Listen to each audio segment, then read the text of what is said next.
નમસ્કાર દર્શક મિત્રો, રિયલ સમાચારમાં આપનું સ્વાગત છે। સમાચારોની શરૂઆત કરતા પહેલા એક નજર કરી આજના મુખ્ય સમાચાર પર।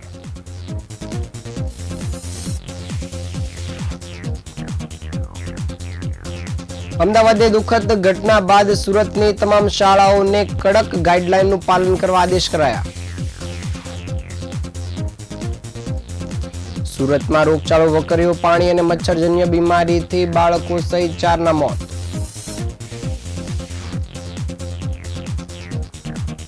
મેટ્રો અને ખાડાઓના સામ્રાજ્યને લઈ સુરતમાં આમ આદમી પાર્ટી દ્વારા કરાયો વિરોધ।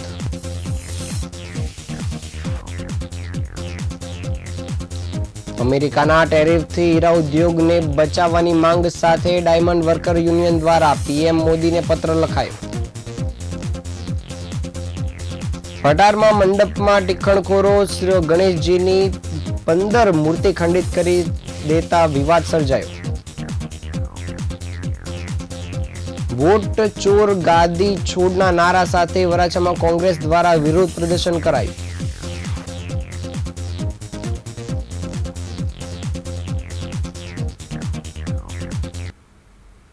સમાચાર વિગતે જોઈએ। અમદાવાદની 7 ડે શાળામાં બનેલી અત્યંત દુઃખદ ઘટના બાદ સમગ્ર ગુજરાતનું શિક્ષણ જગત સ્તબ્ધ છે। એક સામાન્ય ઝઘડામાં એક વિદ્યાર્થીએ બીજા વિદ્યાર્થી પર જીવલેણ હુમલો કરી તેનું કરુણ મૃત્યુ થયું હતું। આ ઘટનાની ગંભીરતાને ધ્યાનમાં રાખીને શિક્ષણ વિભાગ હવે સતર્ક બન્યું છે અને સુરતની તમામ સરકારી ગ્રાન્ટેડ અને ખાનગી શાળાઓને કડક ગાઈડલાઈનનું પાલન કરવા આદેશ અપાયા છે। હવે શાળાઓમાં વિદ્યાર્થીઓની બેગની અચાનક અને નિયમિત તપાસ શરૂ કરવામાં આવી છે, જેથી ભવિષ્યમાં આવી કોઈ અનિચ્છનીય બનાવ ન બને। આ સાથે શાળા કોલેજના છૂટવા અને આવવાના સમયે પોલીસ અધિકારીઓની પેટ્રોલિંગ કરવાનો પણ આદેશ આપવામાં આવ્યો છે। અડાજણ સહિતના વિસ્તારમાં આવેલી શાળાઓ દ્વારા આ નવા આદેશનું તાત્કાલિક પાલન કરવામાં આવ્યું હતું। અડાજણ સહિતના વિસ્તારોમાં આ શાળાઓ દ્વારા તાત્કાલિક પાલન કરાયું હતું। શાળાના આચાર્યના જણાવ્યા અનુસાર અમદાવાદની ઘટના બાદ તેઓ ખૂબ જ ચિંતિત છે અને વિદ્યાર્થીઓની સુરક્ષા સુનિશ્ચિત કરવા માટે તાત્કાલિક પગલાં લઈ રહ્યા છે। 2 દિવસથી શાળામાં વિદ્યાર્થીઓની બેગની આકસ્મિક તપાસ કરવામાં આવી રહી છે અને આચાર્યએ જણાવ્યું હતું કે તેઓ દર મહિને 2 થી 3 વખત આકસ્મિક બેગ ચેક કરતા હોય છે, પરંતુ હવે આ પ્રક્રિયાને વધુ સઘન બનાવવામાં આવી છે। આ તપાસ દરમિયાન વિદ્યાર્થીઓને સમજાવવામાં આવી રહ્યું છે કે તેઓ કોઈપણ પ્રકારની તીક્ષ્ણ વસ્તુઓ કે હથિયાર શાળામાં ન લાવે। આચાર્ય દ્વારા વિદ્યાર્થીઓનું કાઉન્સેલિંગ પણ કરવામાં આવી રહ્યું છે। તેને સમજાવવામાં આવી રહ્યા છે કે ભાઈગીરી જેવી પ્રવૃત્તિઓથી દૂર રહે। જો કોઈ વિદ્યાર્થી તેમને હેરાન પરેશાન કરે અથવા તો તેમની સાથે ઝઘડો કરે તો તાત્કાલિક શિક્ષકને અથવા તો તે ઘરે માતા પિતાને જાણ કરવી। આચાર્યએ વિદ્યાર્થીઓને સ્પષ્ટપણે સમજાવ્યું છે કે શાળાના કેમ્પસમાં લાગેલા સીસીટીવી કેમેરાથી તેમના પર સતત નજર રાખવામાં આવી રહી છે, જેથી કોઈ પણ અસામાન્ય વર્તનની ત્વરિત ઓળખી શકાય અને અન્ય વિદ્યાર્થીઓને પણ એવી સૂચના આપવામાં આવી છે કે જો તેઓ કોઈ અસામાન્ય ઘટના જુએ તો તાત્કાલિક શાળાના શિક્ષકને જાણ કરે।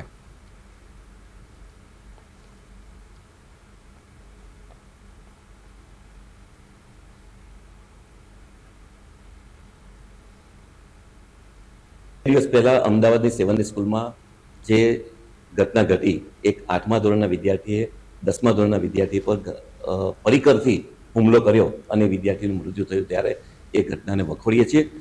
સમગ્ર શિક્ષણ જગત અને વાલી જગત હચમચી ગયું છે આવી ઘટનાથી। ત્યારે વર્તમાન સમયમાં આવી ઘટનાઓ આગળ ન ઘટે એ માટે શિક્ષણ અધિકારીશ્રીએ પણ આદેશ જાહેર કર્યા છે કે વિદ્યાર્થીઓની બેગ ચેક કરવી, શિસ્ત સમિતિની રચના કરવી। શિસ્ત સમિતિ હંમેશા દરેક શાળામાં હોય છે અને અમે કહી શકીએ વિદ્યાકુંજમાં દર 15 દિવસે મહિને આવી શિસ્ત સમિતિ હોય, તેની મિટિંગ પણ થતી હોય અને કઈ પ્રકારની વિદ્યાર્થીઓની માનસિકતા છે એના માટે શું કાઉન્સિલિંગ કરવું એની પણ વ્યવસ્થા કરી છે। આજે જિલ્લા શિક્ષણના આદેશ અનુસાર અમે વિદ્યાર્થીઓની બેગ પણ ચેક કરી રહ્યા છે અને વિદ્યાર્થીઓને પણ સમજાવી રહ્યા છે કે કોઈ પણ પ્રકારનું સાધન જે તમારું શૈક્ષણિક છે, પરંતુ ક્યારેક ગુસ્સામાં આવીને શૈક્ષણિક સાધનનો ઉપયોગ ઘાતકતાથી નહીં કરવો જોઈએ। અને એ રીતે અમે વિદ્યાર્થીઓને સમજાવીને વાલીઓને પણ એટલું કહીએ છીએ કે તમારા બાળકમાં જો અતિશય ગુસ્સો હોય તો એને કેવી રીતે કંટ્રોલ કરવો, એના ગુસ્સાને કંટ્રોલ નહીં થાય ત્યારે આવી પરિસ્થિતિ સર્જાવા ચોક્કસપણે એ સર્જાઈ શકે છે, એટલે એમાંથી પણ બાળકોને બચાવવા જોઈએ। અમદાવાદમાં બનેલી ઘટના બાદ નવસારી સહિતના દક્ષિણ ગુજરાતમાં આવેલી શાળાઓમાં સઘન તપાસ કામગીરી ચાલી રહી છે. નવસારીની એલબી સ્કૂલે સલામતીના પગલાં લીધા છે અને શાળાએ વિદ્યાર્થીઓની બેગની આકસ્મિક તપાસણી શરૂ કરી છે. સાથે જ વિદ્યાર્થીઓનું કાઉન્સેલિંગ કરવાની પણ શરૂઆત કરી છે. નવસારી શહેરમાં આવેલી ખાનગી શાળાના પ્રિન્સિપાલ અને શિક્ષકો વર્ગખંડમાં જઈને વિદ્યાર્થીઓની બેગની તપાસ કરવાની શરૂઆત કરી છે. વિદ્યાર્થીઓને સૂચના આપવામાં આવી છે કે જો તેમને કોઈ સમસ્યા હોય કે મનમુટાવ હોય તો સીધા પ્રિન્સિપલ કે શિક્ષકોનો સંપર્ક કરે. શાળાના ટ્રસ્ટીઓને પ્રિન્સિપાલ અને શિક્ષકો સાથે બેઠક યોજી છે અને ધોરણ 7થી ઉપરના તમામ વિદ્યાર્થીઓની બેગની તપાસ કરવામાં આવે છે. શાળાએ વિદ્યાર્થીઓને નુકસાન પહોંચાડી શકે તેવી વસ્તુઓ લાવવા પર પ્રતિબંધ મૂકી દીધો છે અને કાચની બોટલ, પાણીની બોટલ લાવવા પર પણ મનાઈ ફરવામાં આવી છે. આ પગલાં અમદાવાદની 7 ડે સ્કૂલની ઘટના પછી લેવામાં આવ્યા છે, જ્યાં 19 ઓક્ટોબરે ધોરણ 10ના એક વિદ્યાર્થીને એક સામાન્ય ધક્કામુક્કીમાં તેના સહઅધ્યાયીએ છરી મારી હતી. ઇજાગ્રસ્ત વિદ્યાર્થીનું 20 ઓગસ્ટે મણિનગરની હોસ્પિટલમાં મૃત્યુ થયું હતું અને આ ઘટનાની અસર સમગ્ર ગુજરાતના શિક્ષણ વિભાગમાં જોવા મળી છે.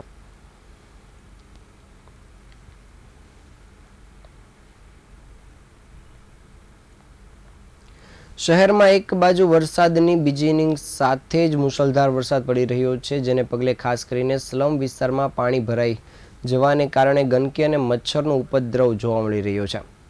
આ પરિસ્થિતિઓ વચ્ચે પાણી અને મચ્છરજન્ય રોગચાળાનો કહેર વધી રહ્યો છે. ગતરોજ શહેરના રામનગર વિસ્તારમાં રહેતી 7 વર્ષની બાળકીનું તાવમાં, જ્યારે સચિન વિસ્તારમાં રહેતા 16 વર્ષના કિશોરનું એક દિવસના તાવ બાદ મોત થયું હતું. દરમિયાન વધુ એક ઘટના સામે આવી છે, જ્યાં સચિન પાલી ગામમાં રહેતા શ્રમજીવી પરિવારનું માસૂમ બાળક 2 જ દિવસના બીમાર પડ્યો હતો અને મોતને ભેટ્યો હતો. તાવ અને શરદી ખાંસીમાં સપડાયેલા બાળકોને પરિવારજનો દ્વારા આજે સવારે હોસ્પિટલમાં લઈ જવામાં આવ્યા હતા, જો કે તેને રસ્તામાં જ દમ તોડી દીધો હતો. સચિન પાલીગામ ખાતે આવેલ છોટુભાઈની ચાલમાં રહેતા શ્રમજીવી પ્રવેશ પાસવાનના 1 વર્ષીય પુત્ર ગણેશને 2 દિવસથી તાવ, શરદી, ખાંસી હતી, જેથી પરિવારજનો તેને ક્લિનિકમાં સારવાર માટે લઈ ગયા હતા અને પિતા પ્રવેશ પાસવાને જણાવ્યું હતું કે દવા આપતા હતા અને એટલું જ ગણેશને રાહત થતી હતી. પછી ફરીથી તેને તકલીફ શરૂ થતી હતી અને આજે વહેલી સવારે જ તેને દવા આપી હતી, પરંતુ ખાસ ફરક પડ્યો ન હતો અને તબિયત લથડી હતી, જેથી તેને હોસ્પિટલમાં ખસેડવામાં આવ્યો હતો અને જ્યાં રસ્તામાં જ તેનું મોત થયું હતું. વધુમાં બાળકના પિતાએ જણાવ્યું હતું કે તેનો બાળક 3 દિવસ પહેલાં એકદમ સારો હતો અને 2 દિવસથી જ તેને તાવ આવતો હતો અને શરદી ખાંસી હતી, તેમજ શ્વાસ લેવામાં પણ તકલીફ પડતી હતી.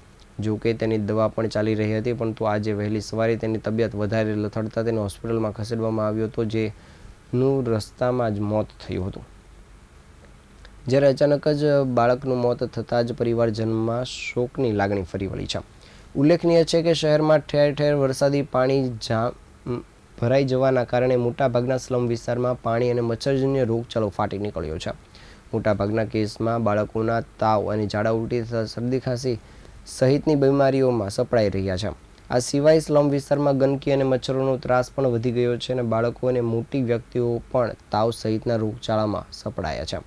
આ પરિસ્થિતિ વચ્ચે સુરતની નવી સિવિલ હોસ્પિટલ અને સ્મીમેર હોસ્પિટલમાં સામાન્ય દિવસોની સરખામણીમાં હાલમાં તાવ, શરદી, ખાંસી જેવા રોગોના દર્દીઓની સંખ્યા પણ વધી ગઈ છે.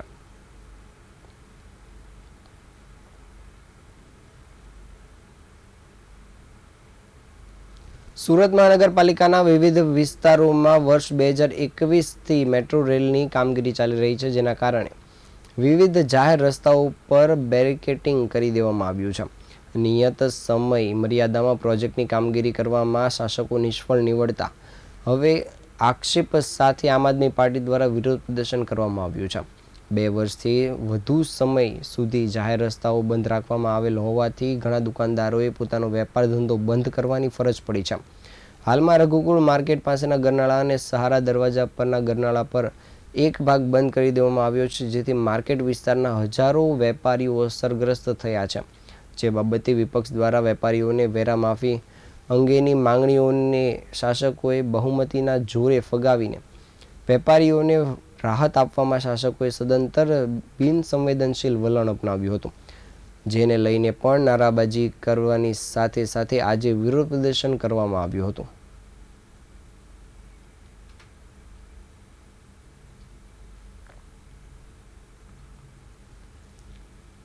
આજ રોજ આમ આદમી પાર્ટી સુરત પોલીસ કમિશનર સાહેબને એ વિનંતી કરવા માટે આવી છે કે સુરત શહેરની અંદર ટ્રાફિકની સમસ્યાઓ ઘટવાને બદલે ખૂબ જ મોટા પાયે ખૂબ જ ઝડપથી આગળ વધી રહી છે.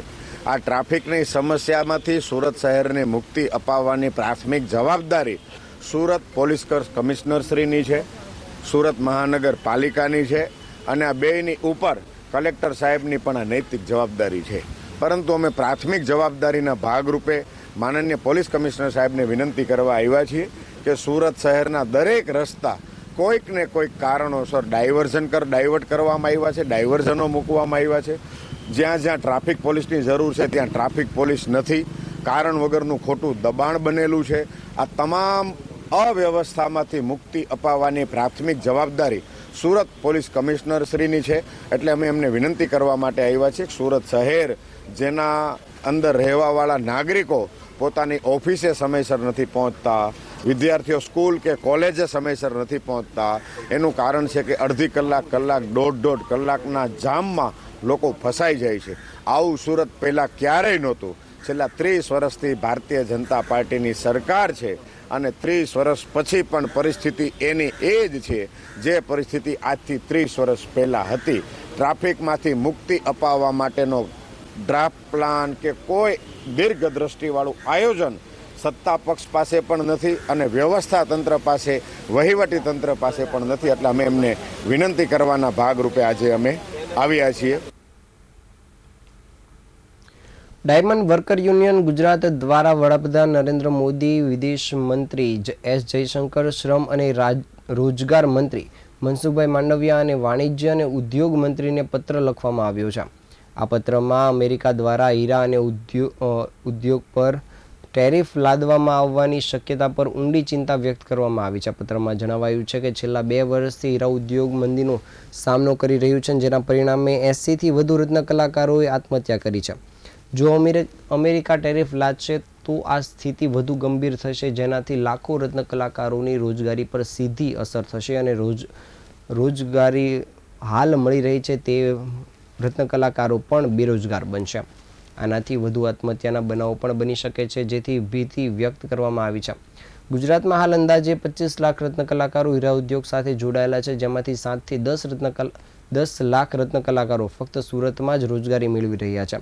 આ ઉદ્યોગમાં નાનીથી મોટી ફેક્ટરીઓમાં કામ કરતા લાખો પરિવારોની આજીવિકા આના પર નિર્ભર છે. ટેરિફના કારણે ગુજરાતની સમગ્ર આર્થિક વ્યવસ્થા પર નકારાત્મક અસર થવાની શક્યતા છે, જેને પગલે આજરોજ ડાયમંડ વર્કર યુનિયન દ્વારા વડાપ્રધાન નરેન્દ્ર મોદી સહિતના ઉચ્ચ નેતાઓને પત્ર લખવામાં આવ્યો હતો.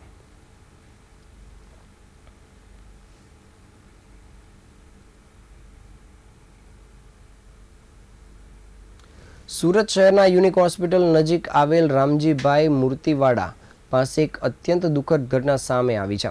અહીં અજાણ્યા શખ્સો દ્વારા લગભગ 15 થી 20 શ્રીજીની મૂર્તિઓની આંગળીઓ ખંડિત કરી દેવામાં આવી છે. આ ઘટનાથી મૂર્તિકાર શોકમાં ગરકાવ થઈ ગયા છે અને તેમનો 4 મહિનાનો પરિશ્રમ નિષ્ફળ જતા તેઓ ધ્રુસકે રડી પડ્યા હતા. જોકે આ સમગ્ર મામલે ખટોદરા પોલીસ દ્વારા તપાસ શરૂ કરવામાં આવી છે. રામજી મૂર્તિવાડા પાસે લગભગ 150થી વધુ ગણપતિની પ્રતિમાઓ બનાવવામાં આવી રહી છે અને મૂર્તિકાર દ્વારા છેલ્લા 4 મહિનાથી અથાક મહેનત કરી આ મૂર્તિઓ તૈયાર કરવામાં આવી રહી હતી. જો કે આરોપ છે કે અજાણ્યા લોકોએ આ 15 થી 20 મૂર્તિઓની આંગળીઓ ખંડિત કરી નાખી હતી અને આ કૃત્ય પાછળ કોનો હાથ છે તે હજુ સુધી જાણવા મળ્યું નથી. મૂર્તિકારોનું કહેવું છે કે તેઓ જમવા માટે ગયા તે દરમિયાન આ કૃત્ય કરવામાં આવ્યું છે. જેમને આ ઘટનાની જાણ થતાં જ ત્યારે આ મૂર્તિઓ જોવા માટે કેટલાક લોકો આવ્યા હતા અને તેમને નજર ખંડિત થયેલી મૂર્તિઓ પર પડી હતી. આ જોતા જ મૂર્તિકારો ભાંગી પડ્યા હતા અને રડતા રડતા પોતાનો આક્રોશ વ્યક્ત કર્યો હતો. સૌથી મહત્વની વાત એ છે કે જેટલી પણ મૂર્તિઓ છે તેમાંથી માત્ર શ્રીજીની મૂર્તિઓની જ આંગળીઓ ખંડિત કરવામાં આવી છે. અન્ય કોઈ જગ્યાએ પ્રતિમાને નુકસાન પહોંચાડવામાં આવ્યું નથી. આ સમગ્ર મામલાની જાણ ખટોદરા પોલીસને થતાં જ તેમણે દ્વારા તાત્કાલિક તપાસ કામગીરી શરૂ કરાઈ છે.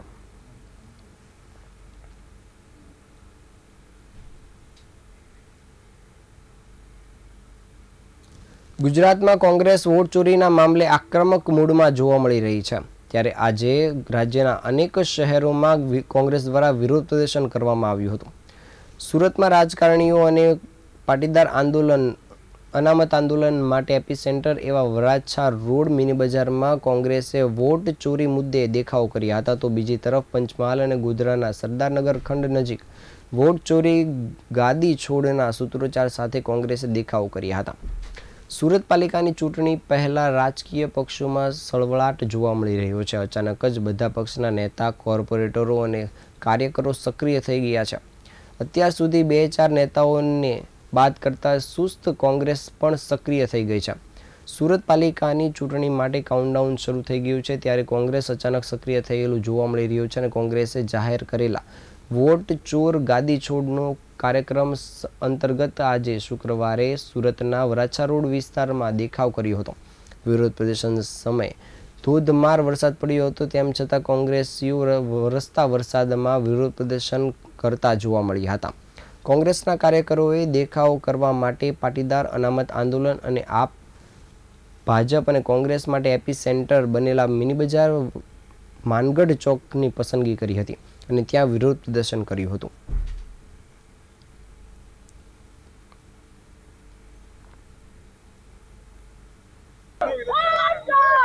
અત્યારે આપ જોઈ છો કે રાહુલ ગાંધીજીએ જે પ્રેસ કોન્ફરન્સ કરી 10 દિવસ અગાઉ અને જે સમગ્ર દેશ અને સમગ્ર દુનિયાને બતાવ્યું કે આ ભારતીય જનતા પાર્ટીની સરકાર વડાપ્રધાન શ્રી નરેન્દ્ર મોદી કેવી રીતે વોટ ચોરી કરીને વડાપ્રધાન બન્યા છે, એમની સરકાર ચલાવી રહ્યા છે. ઇલેક્શન કમિશન ઓફ ઇન્ડિયા એ ભાજપ કમિશન ઓફ ઇન્ડિયા બનીને કામગીરી કરી રહ્યું છે અને લોકોનો અધિકાર છીનવીને, લોકોના અધિકારને ચોરી કરીને જે પ્રમાણે સરકાર રચવામાં આવી છે અને સરકાર ચાલી રહી છે એને કોઈ નૈતિકતાના જોડે અધિકાર નથી કે સરકાર ચાલે. એની સામે આપ જોઈ શકો છો કે સમગ્ર દેશમાં એક લોક જુવાળ એની વિરુદ્ધમાં, ઇલેક્શન કમિશન ઓફ ઇન્ડિયાની વિરુદ્ધમાં છે. અત્યારે રાહુલજીની યાત્રા, વોટ અધિકાર યાત્રા બિહારમાં ચાલે છે. બિહારમાં પણ લોકો સ્વયંભૂ જાગૃત છે, જેને પ્રમાણે સમગ્ર દેશમાં પણ લોકો જાગૃત બની રહ્યા છે અને આ ચોરોને શાસન કરવાનો કોઈ અધિકાર નથી. એ નીતિ રીતિ આજ રોજ સુરત સહિત સમગ્ર ગુજરાતની અંદર કોંગ્રેસ પક્ષ દ્વારા પ્રતિજ્ઞાનો કાર્યક્રમ કરવામાં આવ્યો છે. અત્યારે આપ જોઈ છો કે રાહુલ સુરત શહેર શિક્ષણ ક્ષેત્રે તેમજ રમત ક્ષેત્રે આગવું સ્થાન ધરાવે છે. ત્યારે સુરતમાં ધોરણ 12માં અભ્યાસ કરતા વિદ્યાર્થીએ કાતા અને કુમિતે બંને ઇવેન્ટમાં ગોલ્ડ મેડલ પ્રાપ્ત કરીને સુરતનું નામ રોશન કર્યું છે. સુરતનું નામ એક પછી એક ક્ષેત્રમાં વિદ્યાર્થીઓ રોશન કરી રહ્યા છે. ત્યારે વધુ એક વિદ્યાર્થીએ સ્પર્ધામાં ગોલ્ડ મેડલ પ્રાપ્ત કરીને સુરતનું નામ રોશન કર્યું છે. ગોવા ખાતે શીતો કરાટે એસોસિએશન દ્વારા આંતરરાષ્ટ્રીય ટુર્નામેન્ટ યોજવામાં આવી હતી, જેમાં શ્રીમતી LNB દાલિયા હાઈસ્કૂલના ધોરણ 12માં અભ્યાસ કરતા વિદ્યાર્થી કૌશલ દવેએ કાતા અને કુમિતે બંને ઇવેન્ટમાં ગોલ્ડ મેડલ મેળવી શાળા પરિવાર તેમજ દેશ અને સુરતનું નામ રોશન કર્યું છે.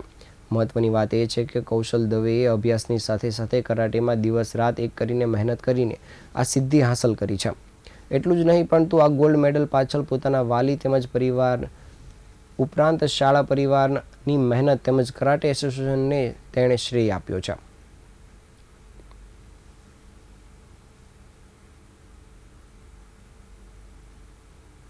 પાંચ વર્ષનો તો ત્યારથી જ મહેનત કરે છે. 5 વર્ષનો તો ત્યારથી કરાટે ક્લાસમાં મેં એને મૂકેલો છે અને બહુ જ ખુશી છે. એવી ખુશી છે કે વ્યક્ત નથી કરી શકાતી કે આજે ફાઇનલી ઇન્ડિયા લેવલમાં, મતલબ ઇન્ડિયાને રિપ્રેઝન્ટ કરેલું છે એટલે ગોલ્ડ મેડલ ઇન્ડિયા માટે લાવવો બહુ જ સારી વાત છે, ગર્વની વાત છે. મને ગર્વ છે મારા બાળક ઉપર કે કાટા અને કુમિટીમાં ગોલ્ડ મેડલ લાવેલો છે.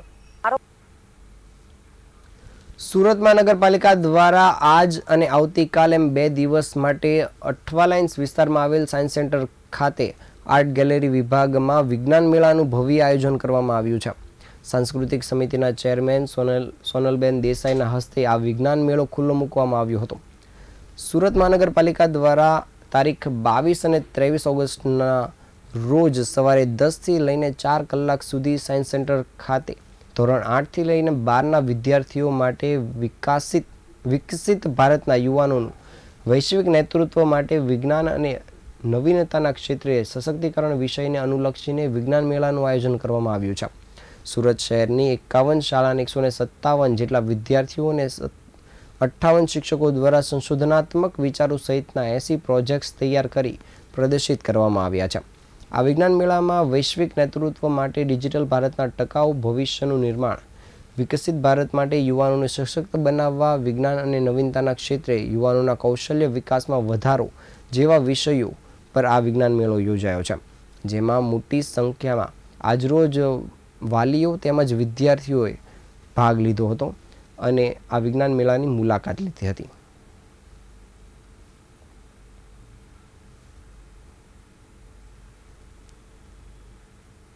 મહાનગરપાલિકા દ્વારા સુરત શહેરના બાળકોના વિકાસ માટે, યુવાનોના વિકાસ માટે સાયન્સ સેન્ટરમાં આજે અને આવતીકાલે 2 દિવસ માટે વિજ્ઞાન મેળો રાખવામાં આવ્યો છે. આ લોકોને અઠવાડિયા પહેલા જણાવવામાં આવ્યું હતું અને દરેક સ્કૂલના બાળકોના આજે અમે પર્સનલ એ લોકોના સ્ટોલ પર રાઉન્ડ લીધા.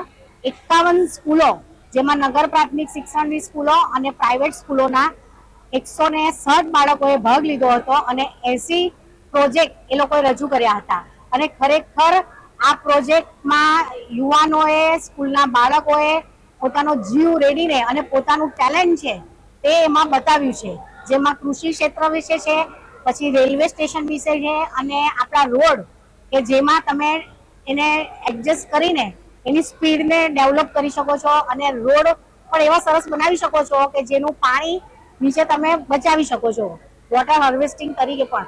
અને અમે દરેક સ્ટોલની મુલાકાત લીધી, જેમાં બાળકોએ ખરેખર કહેવાય ને કે ભારતનું નામ વિશ્વ સ્તરે પોતે રજૂ કરીને, પોતાની પ્રોડક્ટ રજૂ કરીને અને બતાવે છે કે આજનો યુવાન કંઈ પણ કરી શકે છે. સુરત શહેરમાં ક્રાઇમ બ્રાન્ચે એક મર્ડર કેસનો માત્ર 5 દિવસમાં જ ભેદ ઉકેલી નાખ્યો છે. ડિંડોલી વિસ્તારમાં બનેલી આ ઘટનામાં મિત્રએ જ મિત્રની હત્યા કરી હોવાનું સામે આવ્યું છે. ક્રાઇમ બ્રાન્ચે મુખ્ય આરોપી નવીન કુમાર પ્રમોદ યાદવને બિહારના પટનાથી પકડી પાડ્યો છે, તેમજ તેનો બીજો સાથીદાર હજુ ફરાર છે. 16 ઓગસ્ટે ડિંડોલીના એક ખેતર નજીક પાણીના નાળામાંથી એક અજાણ્યા પુરુષની લાશ મળી હતી. તપાસ દરમિયાન પુરુષની ઓળખ સુભાષ લાટે તરીકે થઈ હતી, જે પર્વત ગામ સુરતનો રહેવાસી હતો અને મૃતકના શરીર પર તેમજ અન્ય ભાગોમાં તીક્ષ્ણ હથિયારના ઘા મળ્યા હતા, જે દર્શાવતા હતા કે તેની ઘાતકી હત્યા થઈ છે. પોલીસ તપાસમાં સામે આવ્યું હતું કે મૃતક સુભાષ લાટે સરદાર માર્કેટમાં આડતિયાનું કામ કરતો હતો. તેમને ત્યાં આરોપી નવીન યાદવ અને તેના કુટુંબી ભાઈ વિકાસ યાદવ સાથે ઓળખ થઈ હતી અને સુભાષ વારંવાર બંનેને હમાલી કામ માટે બોલાવતા હતા. તેના કારણે તેમની વચ્ચે મિત્રતા બંધાઈ હતી. આ ઘટનાના એક દિવસ પહેલા 15 ઓગસ્ટે સુભાષ, નવીન અને વિકાસ ત્રણેય ફરવા નીકળ્યા હતા. આ દરમિયાન ડિંડોલી નજીક દેલાડવા ખાતે ખેતર પાસે કોઈ અગમ્ય કારણોસર તેમની વચ્ચે ઝઘડો થયો હતો. આ ઝઘડાને ઉગ્ર સ્વરૂપ ધારણ કરતા નવીન અને વિકાસે ગુસ્સામાં આવીને સુભાષ પર ચપ્પુ વડે હુમલો કર્યો હતો, જેમાં સુભાષનું મૃત્યુ થયું હતું. જે બાદ બંને આરોપીઓએ તેના મૃતકના પેટના ખિસ્સામાંથી રોકડા રૂપિયા અને મોબાઈલ ફોન લૂંટી લીધા હતા અને તેઓ ફરાર થઈ ગયા હતા. જે બાદ પોલીસે ટેકનિકલ સર્વેલન્સના આધારે આરોપી સુભાષની ધરપકડ કરી છે. હાલ પોલીસે આરોપી નવીન યાદવની ધરપકડ કરી છે. હાલ પોલીસે આ આરોપીને લઈને આગળની તપાસ કામગીરી શરૂ કરી છે.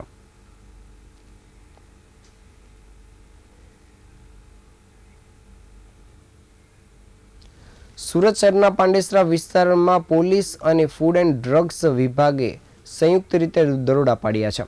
આ વિસ્તારમાં આવેલા એક મેડિકલ સ્ટોરમાં નશાકારક સિરપનું વેચાણ કરવામાં આવી રહ્યું હોવાની બાતમી મળી હતી, જેના આધારે સ્થાનિક પોલીસ દ્વારા અને ફૂડ એન્ડ સેફ્ટી વિભાગ દ્વારા દરોડા પાડવામાં આવ્યા હતા અને સંચાલકની અટકાયત કરવામાં આવી હતી.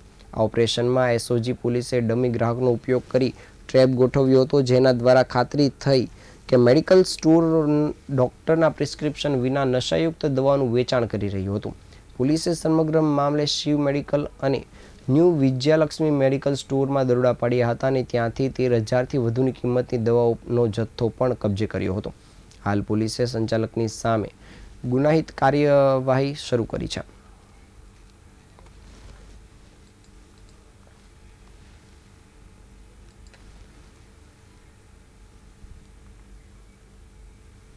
આ આજના સમાચાર. નવા સમાચાર સાથે ફરી મળીશું. ત્યાં સુધી રજા આપશો. નમસ્કાર.